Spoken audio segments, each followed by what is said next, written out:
अस्सलाम वालेकुम नाज़रीन, मैं हूं आपकी मेज़बान सीमल खान। आप देख रहे हैं सूरज टीवी HD।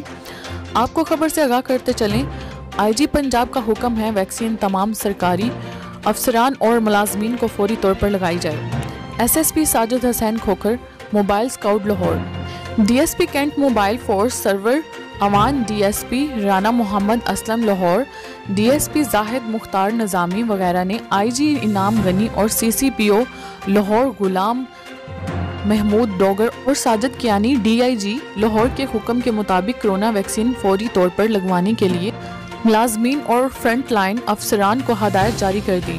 तमाम मुलाजमीन और अफसरान फौरी तौर पर कोरोना वैक्सीन लगवा कर अपनी ड्यूटी सर अंजाम दें। मज़ीद खबरों और अपडेट्स के लिए देखते रहें सूरज टीवी HD।